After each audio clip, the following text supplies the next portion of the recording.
Bom dia a todos. A gente vai começar mais um webinar. Hoje a gente está com o Nilson Sobrinho. O Nilson Sobrinho, ele tem mais de 20 anos aí na Sarco, né, Nilson? A gente vai estar falando, então, aí sobre... A gente vai falar sobre dores em bloqueio, segurança e produtividade. A gente vai ter, então, os webinars do dia 16, 23, 30 e 7 de julho. Para fazer as inscrições, é só ir no nosso LinkedIn. No nosso LinkedIn a gente tem um link de registro, tá, pessoal? Bom, vamos começar aí mais um webinar. Wilson, fica à vontade aí, tá? Eu vou estar moderando, então façam aí as perguntas e usem o campo de perguntas para a gente estar respondendo, tá? Ok, bom dia a todos. Muito obrigado pela presença. Espero que estejam todos em segurança, aí cumprindo todos os protocolos, todo mundo em paz. E vamos aqui investir alguns minutos em uma grande oportunidade que nós temos na indústria, que muitas vezes a gente não trata com devido respeito.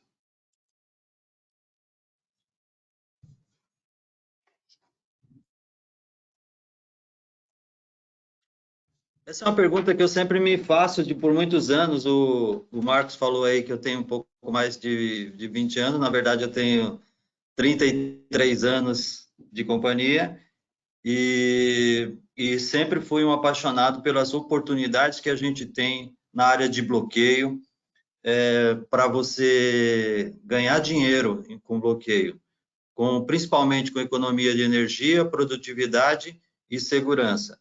Por isso é o motivo disso, porque muitas vezes a gente acha que é um produto de composição mecânica e muitas vezes a gente não dá tanta importância para ele. É uma torneira, é um negócio muito simples. Ou porque somente lembramos dele quando apresenta problemas. Então, quando dá um vazamento, aí a gente olha para ele e fala, pô, aquela válvula está vazando, vou ter que solucionar. Ou muitas vezes porque é um item de fácil reposição. Quando você quer uma válvula de controle, uma válvula de segurança, os prazos de entrega são maiores, geralmente bloqueio a gente trabalha com estoque imediato, então as revendas têm, então é um item que eu reponho facilmente. Ou na verdade, é porque a gente não olha para ele e não consegue enxergar essas oportunidades. E isso a gente traz para nós mesmos. Muito da gente, muito nós, no nosso dia a dia, não vocês aí no dia a dia de vocês na lida dentro das suas fábricas, mas nós mesmos não olhamos para isso como grandes oportunidades. E vamos fazer aqui um momento de segurança, né? Então, isso é um valor tremendo para a gente, um valor muito forte, e hoje muito forte em todas as organizações. É outra área que eu tenho uma paixão muito forte, porque fui cipeiro minha vida inteira, e o conceito de segurança ele é muito forte, né? E muitas vezes a gente não vê isso, né? Aqui, por exemplo, a gente tem um programa que nós chamamos de Não Finja que Não Viu, onde nós identificamos algumas oportunidades de melhoria, registramos isso para que possamos investir na base da pirâmide de segurança. E em bloqueio, nós temos uma grande oportunidade para aumentar a segurança. Um exemplo clássico. Quantos de vocês já não viram isso? Descarga de fundo sendo operada manualmente. É um tremendo de uma insegurança, porque aqui você é a mão do homem fazendo investimento, às vezes com equipamentos inadequados, que são os casos aqui que a gente está mostrando, e é uma condição totalmente insegura. A própria NR13 ela já diz que as descargas de fundo precisam ser automáticas, elas não é para ser uma coisa que a gente faça manualmente. E o fundamento principal é segurança. Outra condição super comum, nós temos visto vários e vários acidentes em coletores, infelizmente, matando pessoas. Você vê que é um negócio super grave, né? Imagina para quem assina pela empresa ter a surpresa de ver que alguém teve um acidente fatal e vai responder judicialmente por isso, né? Uma das coisas que, inclusive, em nosso país não tem fiança. Fora isso, a condição de vazamento, de queimar pessoas, então é uma condição, essa aqui é uma ótima oportunidade de segurança com válvulas de bloqueio. E como essa, né? Você fica assim, bloqueios de difícil acesso, que muita gente causa acidente com escadas mal colocadas ou improvisações, né? Infelizmente, é uma coisa super comum. Nós somos muito criativos, né? Se você pegar para a gente ver em casa, né? Quantos acidentes a gente não tem, bota escada errado, não protege. Então, o bloqueio em difícil acesso é uma condição muito insegura. Por mais que você crie total, você tem que criar toda uma estrutura para atender esse ponto, e é um ponto que ele torna sempre a condição insegura para o ser humano. Então, eu quis colocar esse momento de segurança, é uma coisa que a gente faz sempre em qualquer treinamento ou qualquer apresentação que nós fazemos, porque a segurança ela não pode ser uma coisa para a gente atender simplesmente o que o Ministério do Trabalho recomenda, tudo não. Nós queremos que o nosso colaborador chegue, entre na fábrica e tenha uma família dele esperando que a gente devolva esse colaborador na mesma condição. Então, a segurança ela tem que ser uma cultura, você tem que trazer isso para dentro, e nada mais do que a gente olhar para condições como essa, que são condições, infelizmente, muito comuns.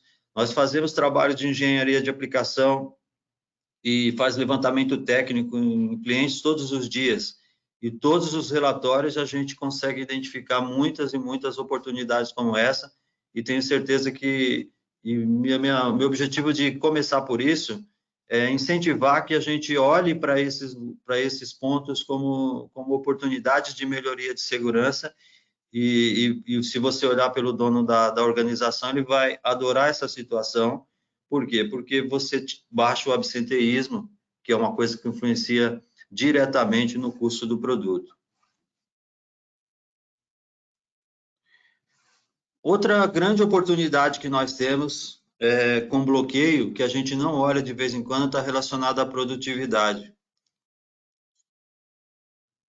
É muito comum a gente ter bloqueios que você tem ele de forma manual, e se ele já diz, né, se é de forma manual, tem que um ser humano lá fazer uma abertura e fechamento disso. E a gente sabe que muitas vezes, em muitos processos, os bloqueios são esquecidos fechados, são esquecidos semi-abertos, uma válvula de bloqueio, ela não foi feita para modular, não foi feita para ficar semi-aberto, ela é fechado ou aberto. Existem outros tipos de válvula que você tenha que fazer a condição de modulação, uma válvula de bloqueio não.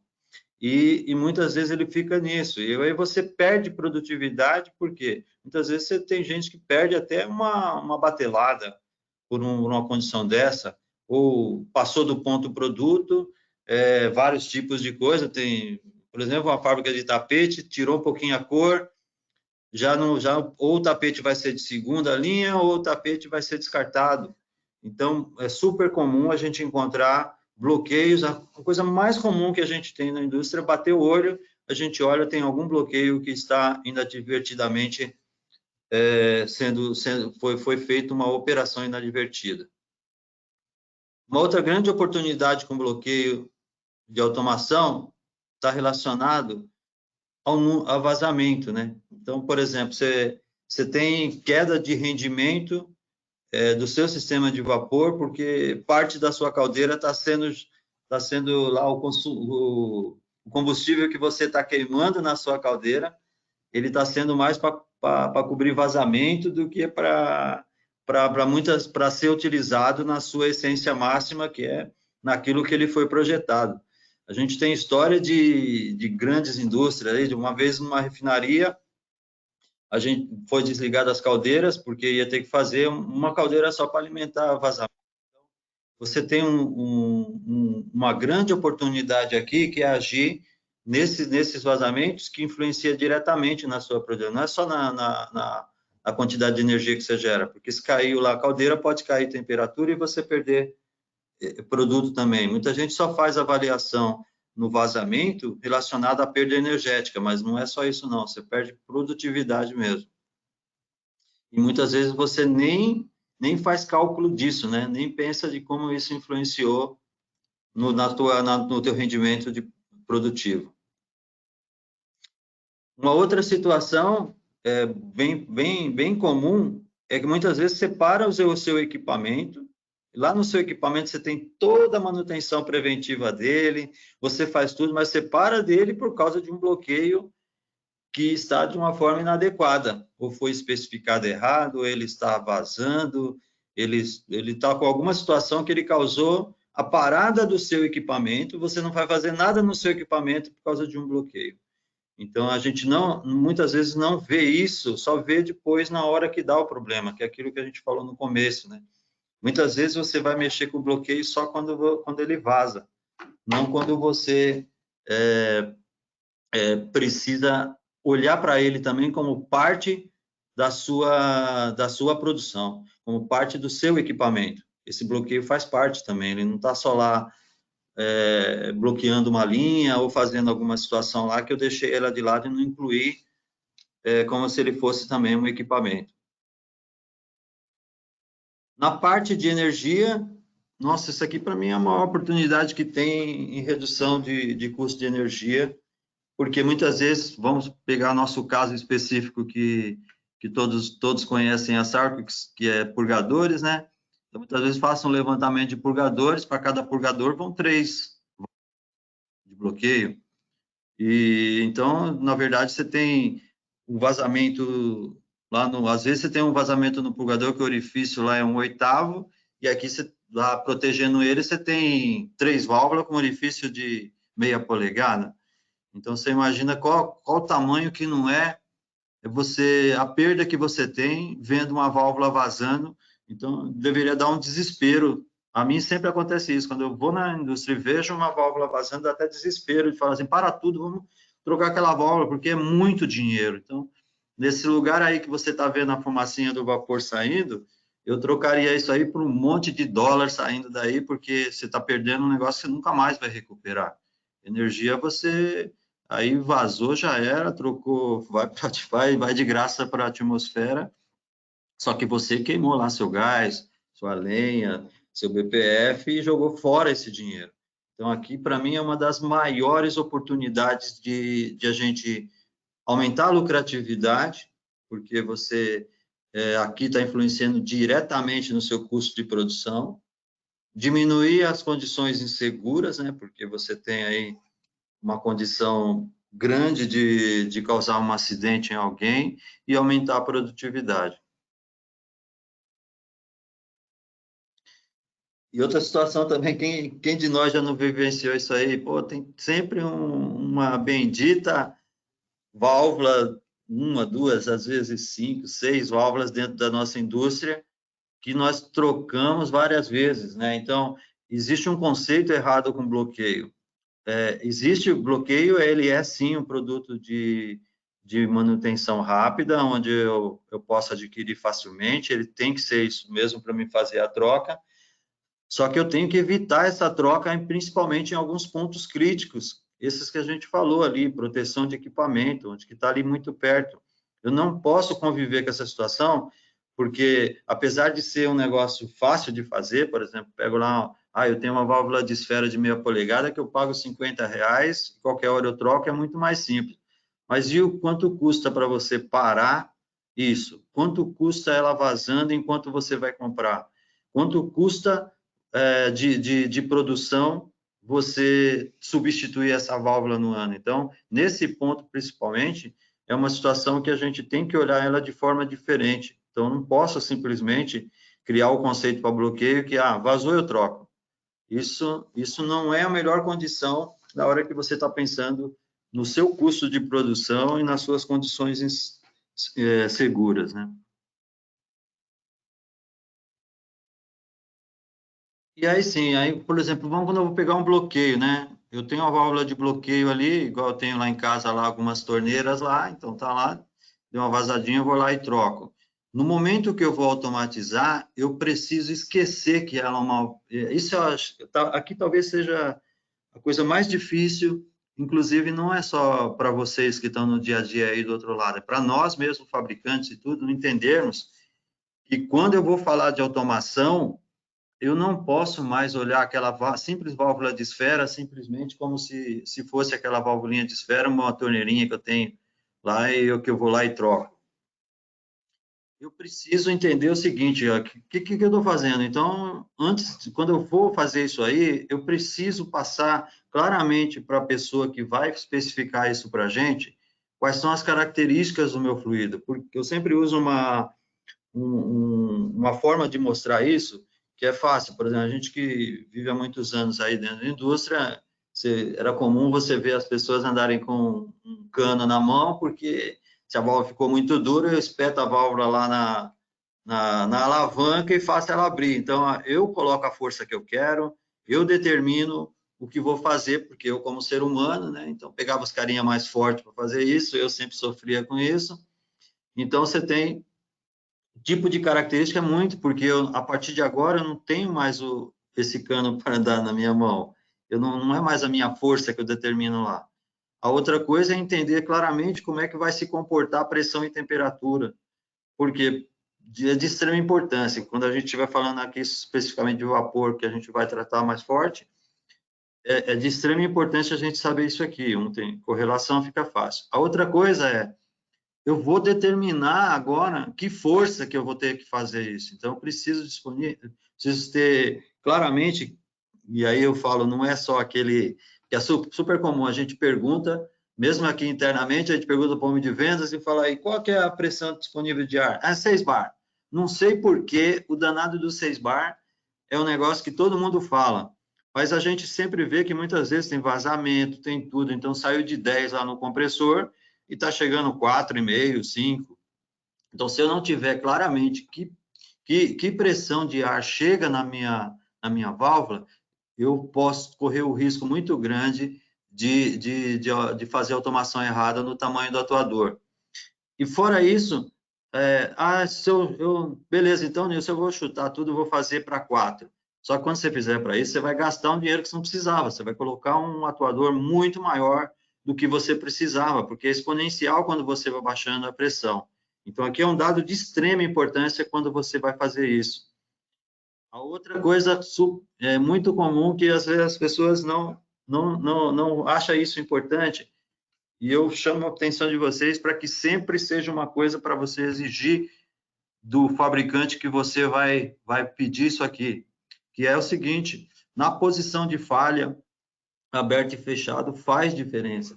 Principalmente quando eu tenho a posição de falha, eu vou ter que usar um atuador retorno por mola, e nesse caso eu tenho 4 pontos que eu tenho que analisar, né? Quando a válvula abre, quando a válvula fecha, usando o ar, e quando a válvula abre e fecha na mola, que é o retorno dela. Então, faz total diferença se ele é aberto ou fechado, não é igual. Então, não adianta a gente, agora que você põe a conta na ponta do lápis, né? Nós mais antigos que aprendemos a fazer esse cálculo aí na mão, né? Não faz mais, não é igual hoje, que já, daqui a pouco eu vou mostrar para vocês, a gente tem um software que faz tudo pela gente, mas quando você aprendeu dessa forma, você tem claramente que faz total diferença nisso, porque quando você está colocando ar, você está dando uma força para a mola, para depois ela voltar. E inverte as posições quando você está falando de aberto e fechado. A outra coisa de extrema importância, como é que essa válvula se comporta? Eu abro e fecho essa válvula toda hora, eu abro essa válvula uma vez por dia. Isso faz total diferença na hora da gente pensar melhor no elemento primário. Uma coisa super comum quando você tem automação de bloqueio é que o atuador é muito mais interessante, a solenoide é mais interessante, se tiver um posicionador, então, é muito mais interessante, e a gente acaba esquecendo do danado do elemento primário, que é o cara mais importante aqui. Então, o elemento primário, que é a válvula, esse cara é o que vai sofrer, ele que vai ter o fluido nele, então esse é o cara que eu tenho que olhar para ele. Então, depende do número de ciclagem, vai influenciar muito na definição do modelo que você vai utilizar, de vedação que você vai utilizar. Então, o número de ciclagem é de extrema importância a gente saber para fazer uma especificação correta. Aqui o que eu estou mostrando para vocês é os cuidados, não que eu, como fabricante, tenho que ter, é o que eu recomendo que você tenha, porque é você que vai fazer o investimento. Você que vai botar o seu dinheiro aí. Então, se a pessoa que você está pedindo, onde você vai botar o seu dinheiro, não te pedir isso aqui, ela não sabe o que está fazendo. É muito claro isso aí. Eu não posso tratar o bloqueio automático da mesma maneira que eu trato de uma válvula comum. Por exemplo, você fala para o cara, eu quero uma válvula em aço inox F8M com vedação em Teflon. Pô, fica fácil. Eu falo, que pressão que você tem? Ah, eu tenho 10 bar. Então, com essas especificações, eu consigo de fazer uma válvula manual. Mas uma válvula automática, se eu não te perguntar mais, é porque eu não entendo o que eu estou fazendo. Então, a minha recomendação é que vocês, isso aqui seja muito importante, porque é vocês que vão investir o seu dinheiro. Senão, você vai fazer isso aqui de uma forma que depois talvez você tenha que trocar num curto espaço do tempo. E, para mim, a principal pergunta hoje tem que ser essa. O que você espera com essa automação? Por que isso? Porque muitas vezes, se eu não pergunto isso para você, talvez eu não ofereça a possibilidade de você já se preparar para aquilo que você quer no futuro. Com quem você quer, como se você vai usar um supervisório, se você vai simplesmente essa válvula deixar lá um ponto, assim, muda tudo quando você, mais para frente nós vamos dar uma olhadinha, isso faz total diferença. Lá no passado, quando a gente começou, a válvula sempre era o elemento mais caro, depois isso foi migrando, o atuador, tudo posicionado. Então, hoje, quanto mais você tem de tecnologia, é quem manda aí. Então, se eu não sair com a automação correta para aquilo que eu quero, talvez eu faça um investimento agora, que depois eu não vou poder utilizar naquele meu projeto. Então, para maximizar esse tipo de custo, eu já posso sair de forma adequada logo no começo, simplesmente assim. E isso com esses cuidados. Eu quis investir um certo tempo aqui mais, porque eu acho que aqui é um ponto muito legal quando você vai fazer um projeto. Você sabe que às vezes, muitas vezes a gente vai montar um projetinho muito simples, não investe esse tempo nessa avaliação e aí dá errado lá na frente, eu tenho que refazer tudo. E aqui é um ponto básico que você pode sair com automação simples num ponto crítico, que é o recomendado, para depois você automatizar mais pontos na sua fábrica. Mas você já pode fazer tudo isso pensando lá na frente. É como você construir uma casa. Nessa casa, sou eu e minha esposa, mas eu tenho um plano depois de até 10 anos ter 3 filhos. Então, eu já imagino essa casa lá para esse tamanho. Não vou construir depois para fazer e ter que comprar outra casa ou fazer de novo.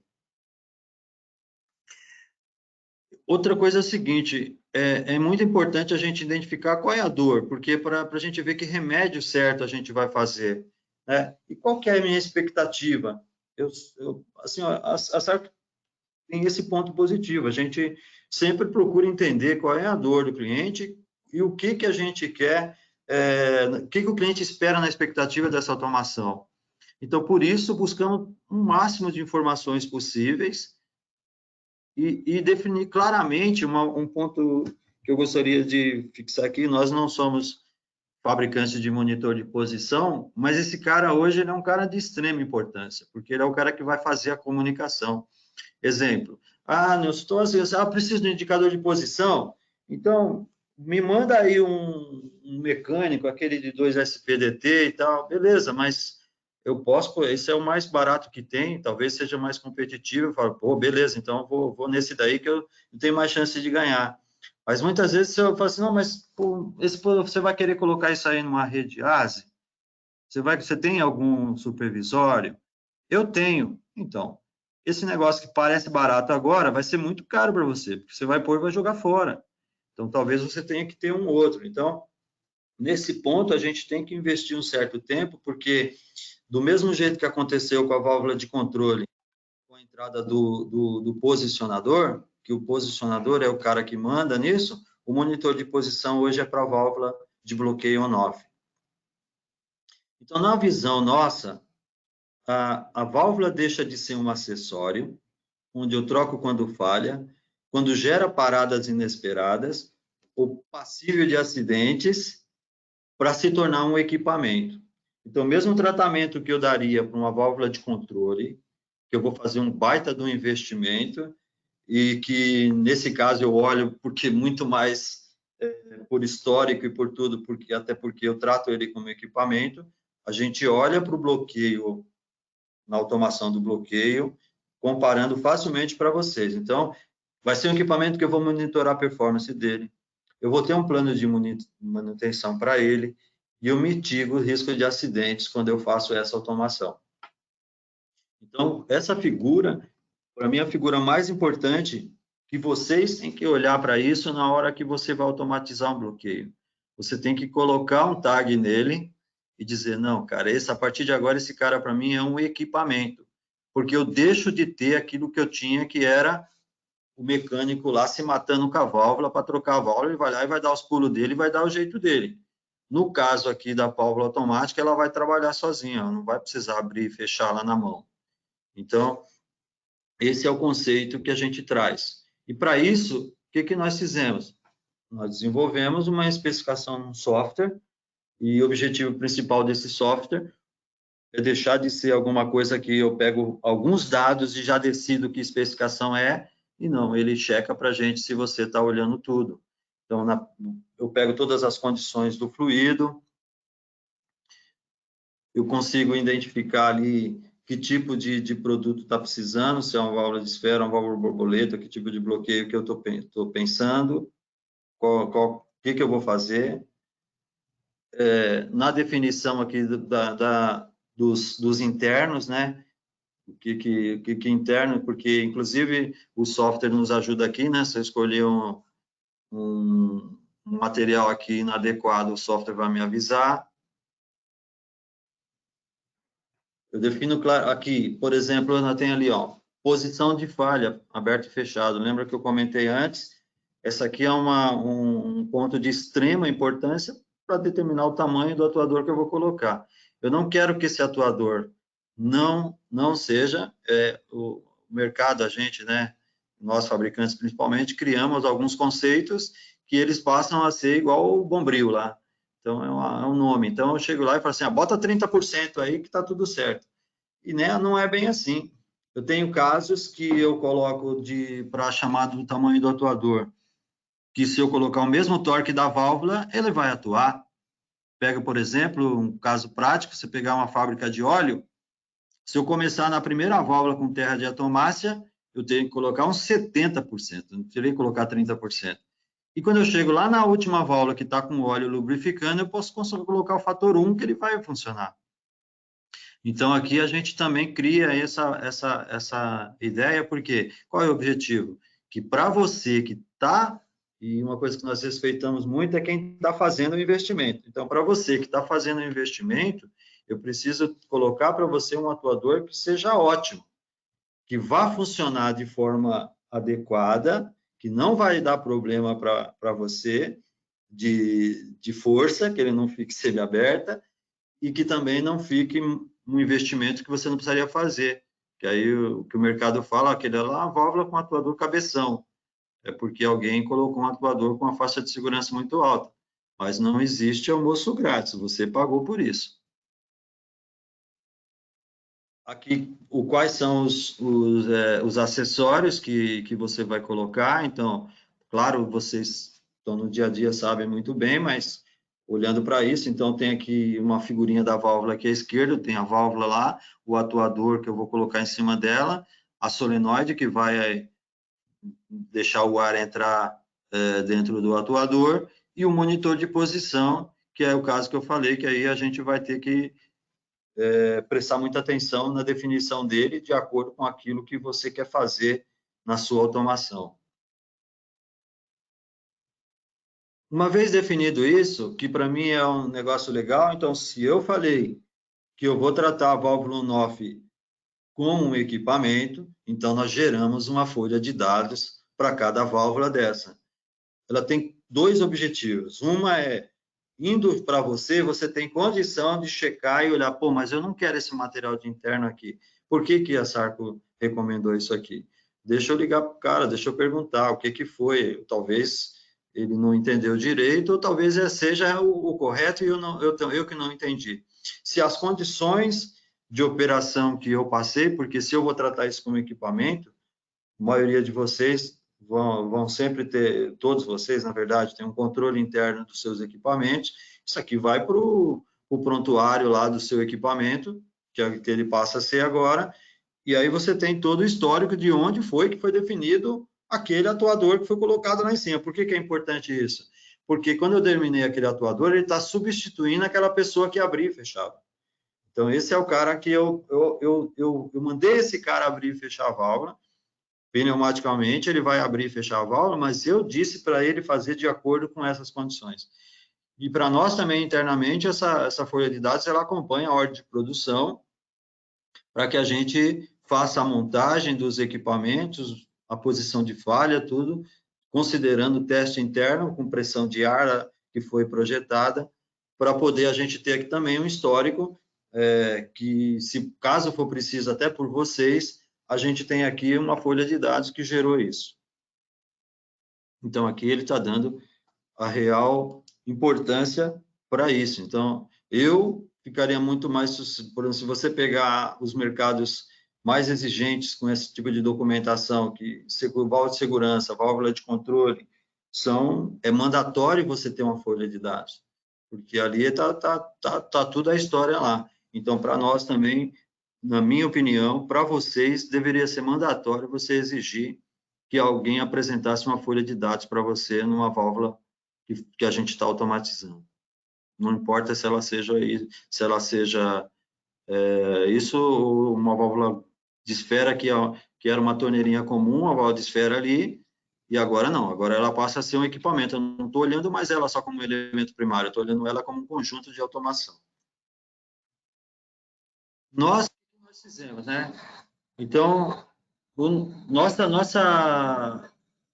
nosso maior conhecimento, que vocês nos conhecem muito, é por aplicações em vapor. Então, a Sarco tem uma fábrica na Argentina que ela só faz válvula para vapor para o mundo inteiro. Então, nós temos uma válvula de 60 anos aplicada em vapor. Então, do lado esquerdo ali, onde você tem uma válvula de uso geral, que nós também temos, tá? Essa válvula é nossa, não estou comparando válvula de concorrente, não. Mas essa válvula de uso geral é para baixa ciclagem.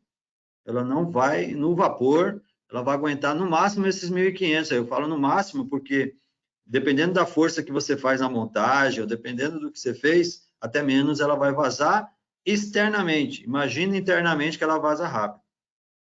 A nossa válvula é projetada, aí vocês estão vendo aí, esse teste eu fiz, foi eu pessoalmente que fiz esse teste, os dois. Nesse teste aí, com 100 mil, ela não vazou, nem interno, nem externo.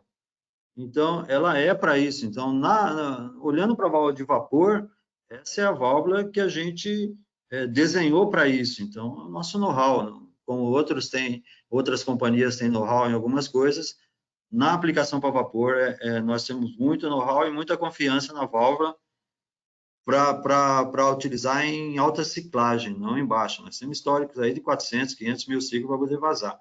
A gente não vai até isso porque o vapor ele é diferente. O vapor ele é um fluido diferente. Tem que ser tratado de forma diferente. Ele tem alta velocidade, mistura temperatura, pressão e é erosivo.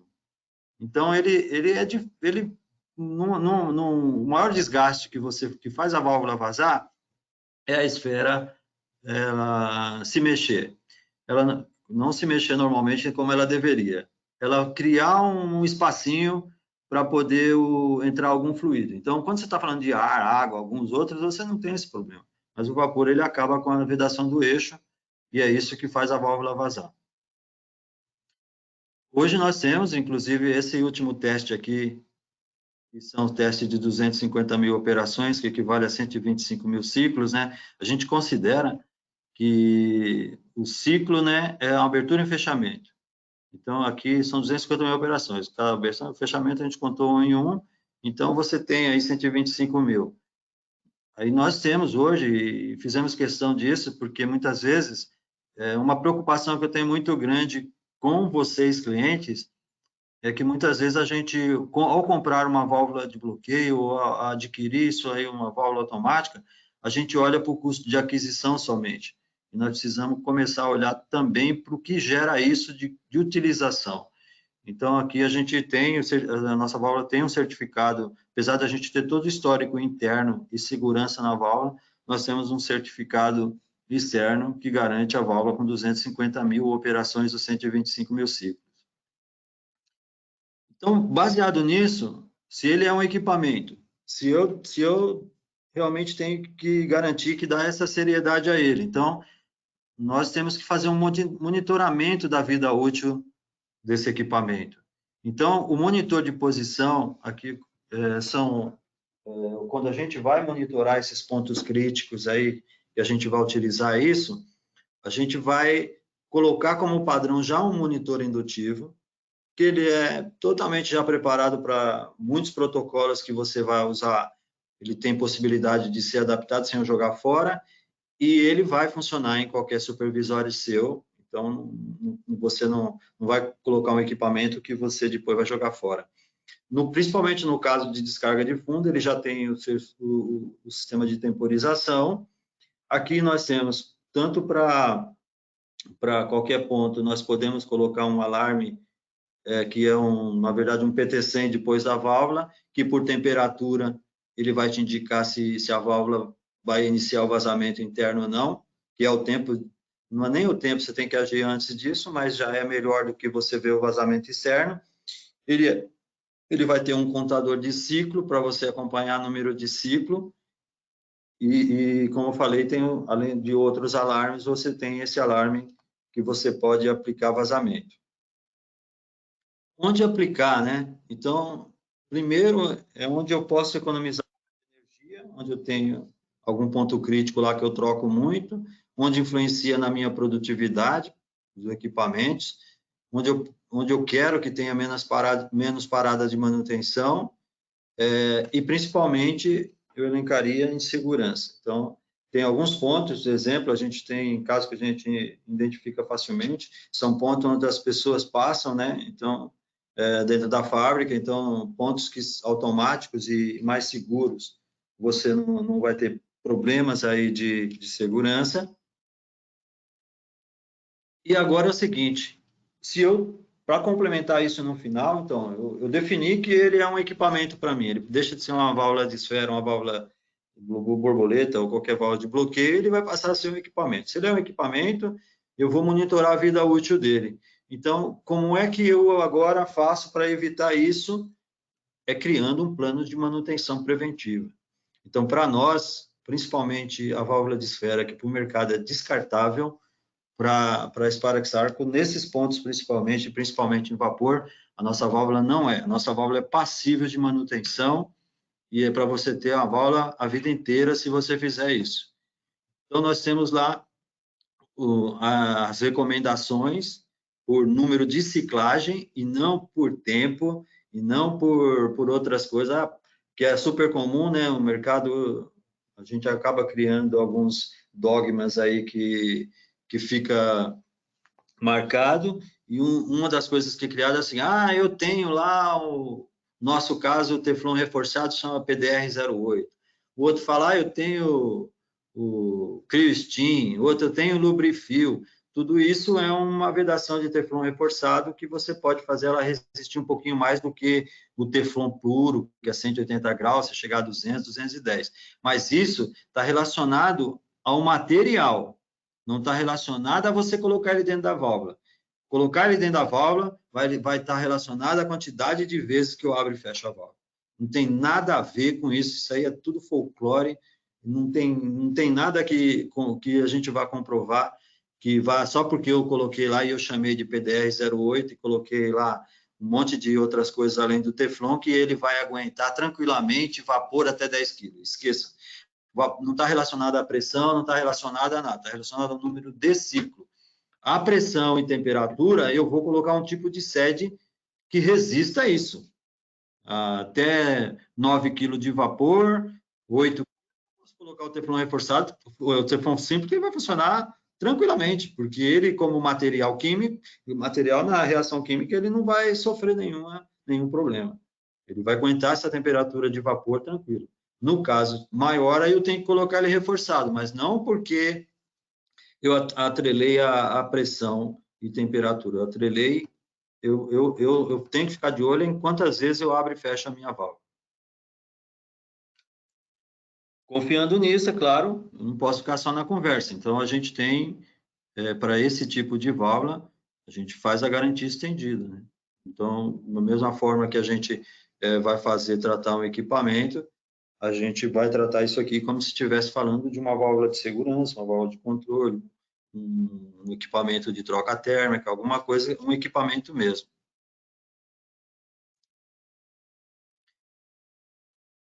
Nesse ponto aqui, eu gostaria de chamar a atenção o seguinte: a gente compra ou adquire equipamentos, nós aqui também adquirimos aqui, nós somos fabricantes, né? E compramos algumas coisas e muitas vezes olhamos aquilo pelo valor, só pelo valor que é de aquisição. Então, você tem lá, tem até as aprovações, né?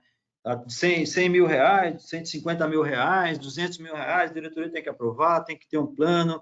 Olha, a diretoria fica de olho porque comprei um equipamento de 100 mil reais.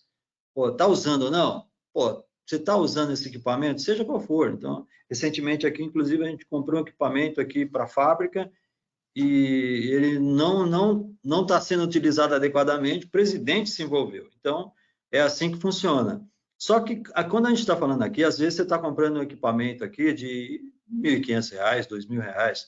Agora, se eu não olhar para ele, uma conta que eu gostaria de sugerir que vocês prestassem atenção, é o quanto ele, se ele não funcionar legal, ele pode causar de prejuízo. Talvez muito mais do que aquela máquina de R$1 milhão que você não está usando adequadamente.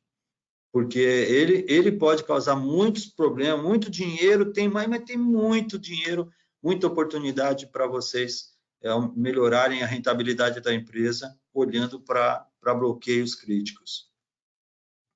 Nós temos a nossa linha aí completa, aí, nem era não enfatizei isso porque não era meu objetivo hoje com vocês falar sobre o produto, mas chamar a atenção de que automação, se a gente pegar hoje e imaginar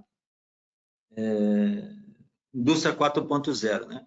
Eu já fui a algumas apresentações de indústria 4.0 e quando chego lá, o que a gente vê? Robô. Um monte de gente falando de robô.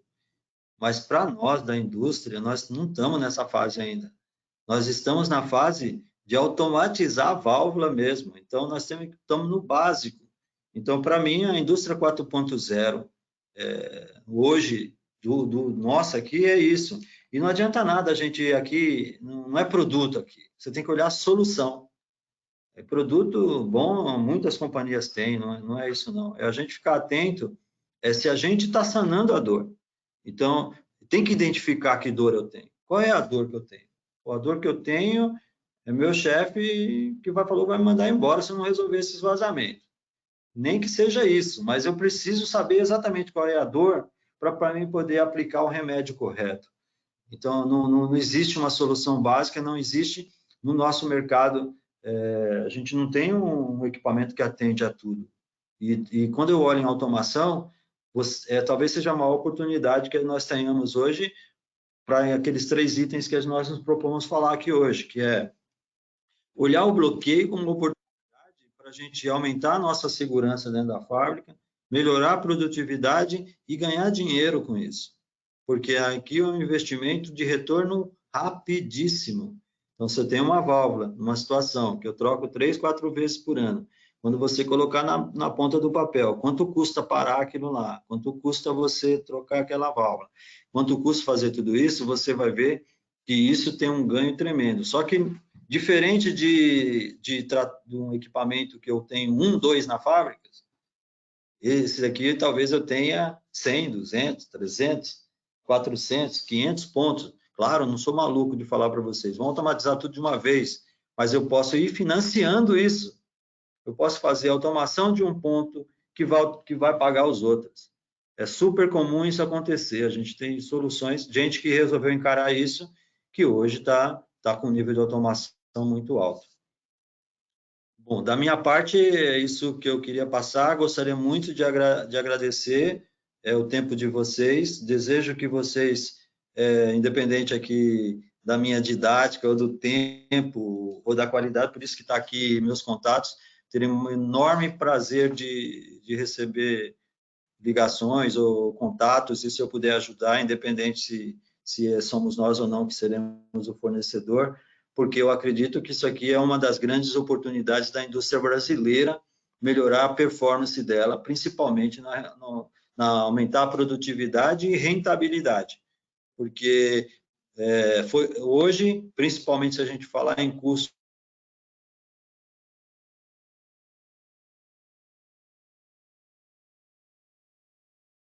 hoje é de extrema importância a gente olhar isso. Então, da minha parte, fica aberto agora para qualquer pergunta que você queiram fazer e agradeço tremendamente. Bom, Nilson, a gente tem algumas perguntas aqui. Vou começar. Qual seria a válvula mais adequada para a gente usar num sistema que abre e fecha várias vezes?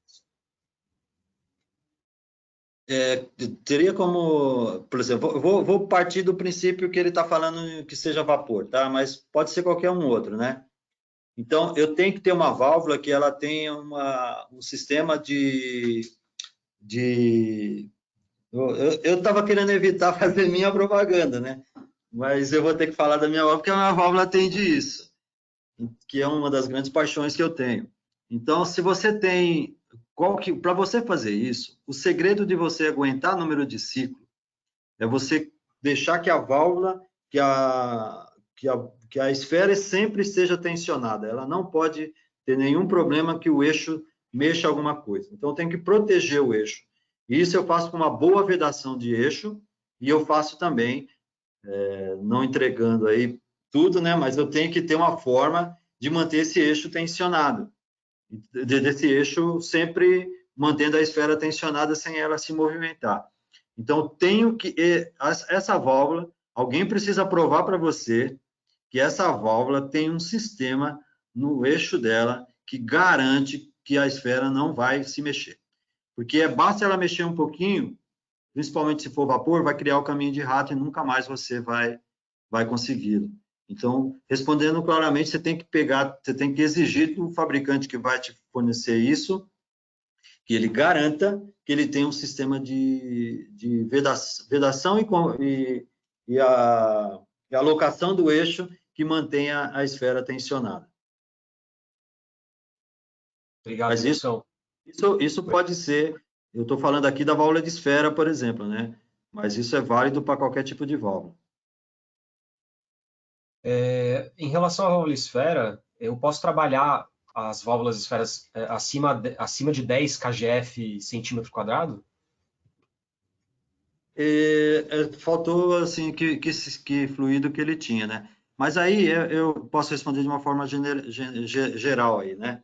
Então é o seguinte, na verdade nós mesmos temos hoje válvula de esfera para vapor que você pode ir até 32 quilos. O que vai modificar é a classe de pressão da válvula e o tipo de vedação. Por exemplo, vou pegar um para dar de exemplo, talvez seja melhor para ele que fez a pergunta. Então, por exemplo, até 9 quilos, exagerando até 10, eu posso usar uma válvula de esfera com teflon virgem. Até 17,5 kg de vapor, por exemplo, eu já coloco um teflon reforçado. E acima disso, eu já coloco uma vedação em pique. Então, eu modifico só aqui, mas eu posso utilizar tranquilamente. Porque aí você tem assim, ó, se for uma válvula para alta ciclagem, eu tenho que tomar os cuidados que eu falei em relação ao eixo, se eu tenho uma garantia disso. Se for uma válvula que eu abro e fecho uma vez por ano, não tem problema, eu tenho que vencer só isso aqui do termo de vedação. Então, acima disso, eu vou atender o quê? A classe de pressão, por exemplo, até 9 bar pode ser 150, acima disso, até 17 km tem que ser 300 libras, e acima disso eu vou representar a classe de pressão, 600 libras e assim em diante. Mas pode sim e deve. Ô, Nilson, existe válvula esfera com revestimento de cromo duro? Sim. Então, por exemplo, normalmente você faz isso, na verdade, na esfera, você faz esse tratamento aí para cromo duro para temperaturas maiores. Nós temos uma das válvulas que a gente tem, normalmente você vai passar por uma válvula metal-metal, qual que é a diferença? A classe de pressão, né? A classe de vedação, perdão. Normalmente você não vai ter, quando você tem alta temperatura, é mais difícil de você fazer uma vedação estanque, mas é possível também. Mas o cromo duro você faz uma anela para suportar pressões, temperaturas maiores.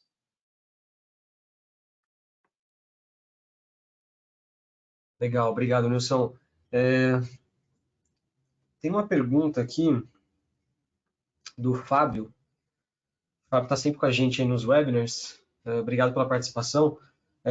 Nilson, quais seriam os tipos de válvula que mais apresentam danos na indústria? Se seriam as tipo de bloqueio, a regulagem ou a de controle? Ô, Fábio, obrigado pela pergunta, porque, nossa, você fez a pergunta que eu mais gosto de ouvir.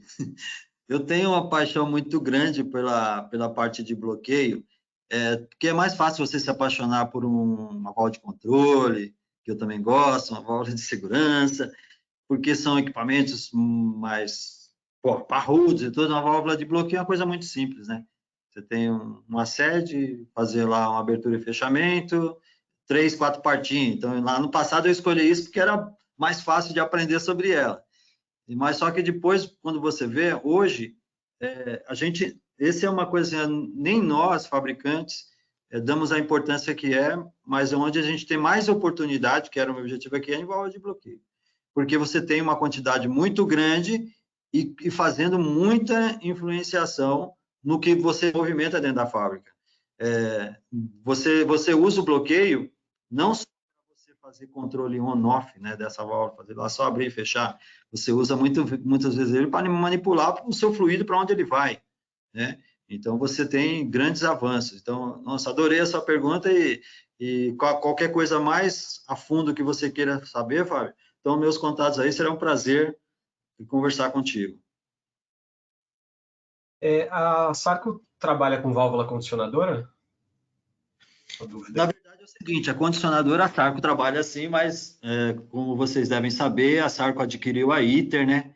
E a ITER é o fabricante de válvulas condicionadoras. É Sparax Sarco, só que aqui no Brasil nós somos duas empresas divididas com o mesmo presidente, mas ela tem a ITER fica em Sorocaba, a Sarco fica aqui em Cotia. Mas fabricamos sim, se precisar de alguma coisa, algum apoio e eu puder ajudar, pode me mandar aqui, que eu arrumo o contato para você para te ajudar aí. Fabricamos sim. Ô Nilson, a Triclamp, ela suporta vapor?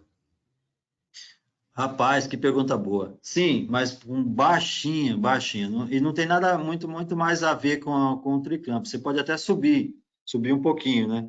São pressões menores. O que é mais comum a gente fazer, o bloqueio de vapor, fazer o triclamp, que, na verdade, você viu, eu fui induzido pela pergunta dele do comum que o mercado faz. Eu estava falando agora de borboleta. Aí, se você pular para a válvula de esfera, a nossa válvula vai até 17,5 kg, eu consigo pôr a nossa válvula em vapor. Então, é a conexão que é sanitária, né?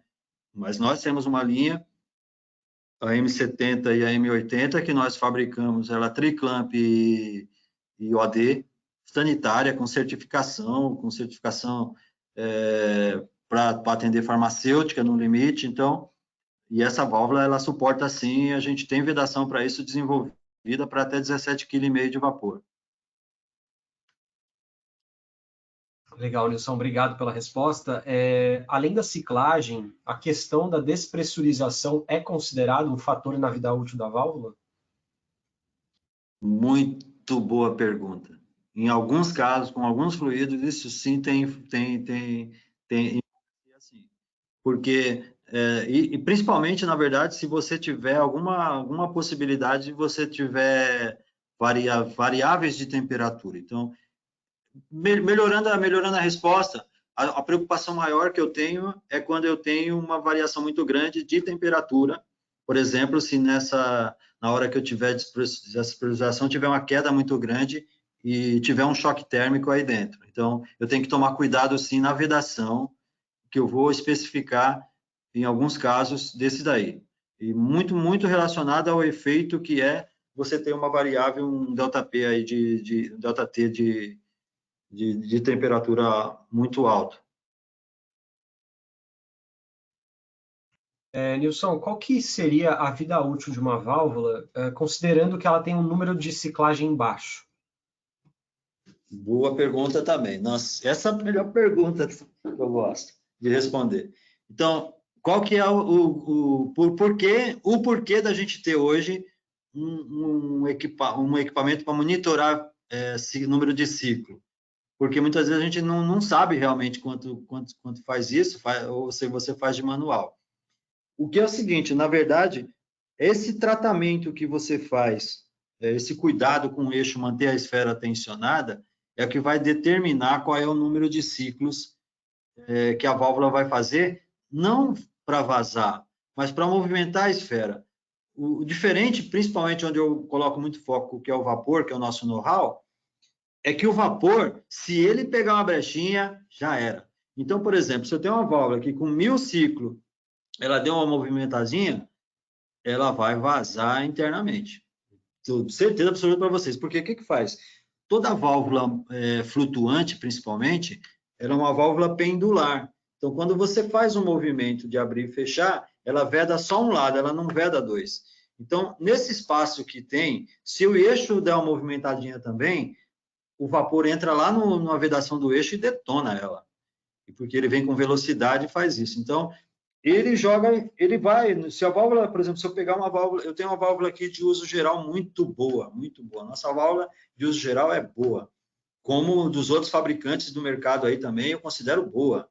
São válvulas boas, se eu citar MGA, se eu citar lá Valmico, Micromassa, seja qual dessas que for, para uso geral, nunca vou questionar essa válvula. Mas elas não são válvulas para vapor. Por quê? Porque elas fazem com 1000 e pouco ciclo, ela vai dar essa movimentadinha. Então, ela vai acontecer isso. Nos outros fluidos não faz diferença, mas no vapor ele vai fazer toda a diferença. Então, respondendo para ele é o seguinte, se eu estiver falando de vapor principalmente, uma válvula comum aí, a nossa válvula, nem falando de concorrente, falando de nós mesmos, a nossa válvula com 1000 e pouco, a gente já, por isso que a gente não recomenda, porque ela não foi feita para isso. Então, vai ser por aí 1000, 1500 ciclos que ela já vai aparecer lá por essa condição, principalmente a válvula flutuante, que você vai fazer um movimento pendular, ele vai sempre vedar só um lado. Legal, Nilson. Em relação à ciclagem que você comentou na apresentação, imagino que seja dos 100 mil ciclos, considerando ela, a gente pode... você está considerando também a vida útil do diafragma? Nesse caso, na válvula de esfera, no diafragma eu substituiria, talvez ele está falando lá do atuador. Então, se for lá no atuador, é tranquilo, porque o atuador ele é feito para 1 milhão de ciclos. Então, ele é bem superior a esse daí. Então, garante o conjunto, sim. A resposta objetiva para a pergunta dele está tudo sendo considerado. Legal, Nilson, obrigado. Pensando na segurança na descarga de fundo, qual que é a melhor válvula? Seria a válvula esfera ou a válvula gaveta? Não, a válvula gaveta não é recomendada nem para você colocar no vapor normal. Imagina numa descarga de fundo que pode prender a pessoa que assina aí. A minha primeira coisa que eu ia falar é o seguinte: se você gosta da pessoa que assina pela empresa, nem pense em uma situação dessa. Primeiro que é obrigatória, a norma exige, então você pode colocar uma válvula tipo globo ou a válvula de esfera. A válvula de esfera ela é bastante eficaz como descarga de fundo, porque ela tem uma abertura rápida e eu posso fazer uma coisa legal com a válvula de esfera, que eu tenho lá, eu consigo calcular quanto que eu vou descarregar e eu posso fazer isso por pouco tempo. Então, qual que é o sonho de você fazer uma descarga de fundo eficiente? Fazer várias por pouco tempo, para não ter perda energética. Então, a gente recomenda 5 segundos só aberto, porque a partir do sexto você vai ter perda energética. Então, é melhor você fazer de 1 hora em hora, de meia em meia hora, do que fazer uma vez só e demorar um tempão. Você vai perder um monte de dinheiro lá fazendo isso. E a válvula de esfera, ela tem isso, né? Ela tem uma abertura rápida e faz isso e a gente consegue A nossa válvula, por exemplo, a gente tem um sistema que eu faço um controle, por exemplo, fazendo um monitoramento dela. Eu coloco de meia em meia hora. Colocamos ali no equipamento que a gente fornece, a gente tem um temporizador. Eu coloquei lá e eu acompanho o número de ciclo. Então, ali é muito mais crítico. Não sei, por isso que a gente recomenda 40 mil lá, operações lá na caldeira. Pô, todo mundo faz um monte de manutenção na caldeira, às vezes esquece da descarga de fundo. Então, a esfera é muito, muito, muito eficaz por isso. Mas gaveta, nem pensar. Wilson, vou para a última pergunta. Quando eu não tenho o monitoramento da vida útil da válvula, como é que eu inicio esse monitoramento? Boa pergunta. Então, tem gente, o pessoal faz, né? Eu já vi de tudo aí, o pessoal faz na planilhinha, tudo. Às vezes não é eficaz, né? Esquece um dia, esquece outro. O cara que abre lá normalmente faz isso. O que a gente recomenda, esse monitoramento aí é um negócio, é um investimento muito baixo. Então, a gente criou isso aqui de uma forma bem democrática. Esse equipamento que nós estamos lançando aí para fazer monitoramento de vida útil, é um negócio que vai fazer lá no ponto. Então, a NR13, ela saiu aí com algumas recomendações. Uma determinação, que o ponto tem que ser automático, e a segunda, então ele já tá dizendo, ele é automático. A segunda é que ele diz que você tem que ter redundância de controle no sistema de segurança da caldeira. Então, quando ele fala isso, você pode pensar que seja só válvula de segurança, mas não é. É para tudo que a gente tenha lá que faz sistema de segurança. Então, é um investimento muito baixo que você vai fazer, que muitas vezes hoje você compra um monitor de posição para você olhar de longe se ela está aberta e fechada. Vai fazer um investimento um pouquinho maior, mas você vai ter lá no ponto lá alguém que vai tirar essa mão humana de fazer esse controle um a um. Então, não, é um investimento muito baixo. Para mim, hoje, seria o básico, se eu fosse responder para ele, se você quer começar, começa fazendo isso. Não precisa mandar isso para nenhum supervisor ou para um IHM, que a gente também tem essa solução. Você pode colocar, a gente tem um painel que você pode já colocar num painel, mas você não precisa fazer isso. O meu início que eu faria seria fazer com o Smart Monitor que eu apresentei ali, que ele vai fazer o quê? Um controle no ponto e vai ajudar aquela pessoa que tem uma prancheta que tem lá e todo dia vai lá ver quantas vezes ele abriu e fechou. Alguma vez esquece, não quer, registra, porque se ele não registrar depois vão pegar no pé dele. Então, na prática, eu acho que aí a primeira básica seria essa daí, ter esse ponto de gestão lá na válvula, lá, um investimento muito baixo para um equipamento de extrema importância na caldeira. Wilson, obrigado aí pela resposta. Acho que já são 12h03, a gente vai precisar encerrar agora. Só uma informação, para quem tiver interesse em receber o certificado, a gente envia o certificado mediante a resposta da nossa pesquisa de satisfação. É bem rapidinho, tem 4 perguntas só. Se você tiver interesse nos próximos webinars, é só entrar no nosso LinkedIn, a gente tem os links lá de inscrição. E caso você tenha também interesse em rever essa aula, a gente vai estar mandando também no e-mail de todo mundo a aula gravada e a apresentação também, tá? Wilson, obrigado aí. Obrigado à participação de todo mundo e até a próxima, tá? Eu que agradeço você também, Marquinhos, por ter me apoiado aí, e agradeço a todos que participaram aí. Valeu, Nilson, um abraço. Uma boa semana a todo mundo aí. Obrigado.